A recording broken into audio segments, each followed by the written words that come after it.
নতুন করে এ পর্যন্ত আরো কমপক্ষে 25টি নতুন রাজনৈতিক দল আত্মপ্রকাশ করেছে। রাজনীতির ময়দানে আমরা তাদেরকে স্বাগত জানাই। গণতন্ত্রের পক্ষের রাজনৈতিক দলগুলোর মধ্যে রাজনৈতিক আদর্শের ভিন্নতা থাকতে পারে, তবে আমি বিশ্বাস করি দেশের স্বার্থের প্রশ্নে বাংলাদেশের পক্ষের প্রত্যেকটি রাজনৈতিক দলের অবস্থান এক এবং অভিন্ন, উদ্দেশ্য এবং গন্তব্য এক এবং অভিন্ন। কি সেটি হচ্ছে দেশের স্বার্থ রক্ষা এবং অবশ্যই জনগণের কল্যাণ সাধন।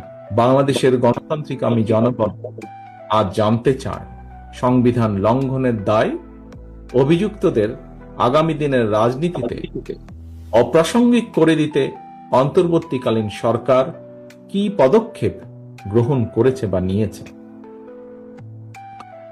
ব্লেম গেম দিয়ে দায়িত্ব এড়ানোর কিন্তু কোনো সুযোগ নেই। অন্তর্বর্তীকালীন সরকার পদক্ষেপ নিতে ব্যর্থ হলে আমি দৃঢ়ভাবে বিশ্বাস করি জনগণের ভোটে নির্বাচিত সরকার আগামী দিনে অবশ্যই সংবিধান লঙ্ঘনের দায় অভিযুক্তদের বিরুদ্ধে আইনগত ব্যবস্থা নেবে। পলাতক স্বৈরাচারের বিরুদ্ধে ব্যবস্থা না নিয়ে যারা জাতীয় নির্বাচনের আগে স্থানীয় সরকার নির্বাচনের কথা বলেছেন, তাদেরকে আমি বলতে চাই, লুটপাট আর দুর্নীতির শত শত কোটি টাকা হাতে নিয়ে সারা দেশে পলাতক স্বৈরাচারের দোসররা পুনর্বাসিত হওয়ার সুযোগের অপেক্ষায়। স্থানীয় নির্বাচন পলাতক স্বৈরাচারের জন্য পুনর্বাসিত হওয়ার একটি সুবর্ণ সুযোগ। যারা বলেছেন হয়তোবা তারা এই বিষয়টি বিবেচনা করেননি। আমি অনুরোধ করব বিষয়টিকে এইভাবে বিবেচনা করার জন্য।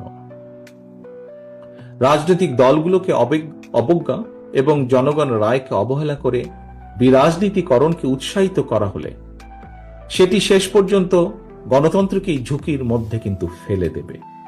অন্তর্বর্তীকালীন সরকারের প্রতি আবারও আজ এই অনুষ্ঠানের মাধ্যমে আহ্বান জানিয়ে বলতে চাই, সুনির্দিষ্টভাবে জাতীয় নির্বাচনের রোডম্যাপ ঘোষণা করুন। রাজনৈতিক দলগুলোকে, প্রিয় সহকর্মীবৃন্দ, দয়া করে এই কথাটি শোনার জন্য আপনাদেরকে আমি অনুরোধ করব বিশেষভাবে, রাজনৈতিক দলগুলোকে জনগণের আদালতের মুখোমুখি করার উদ্যোগ গ্রহণ করতে হবে এবং এই উদ্যোগ গ্রহণ করতে হবে বর্তমান অন্তর্বর্তীকালীন সরকারকে।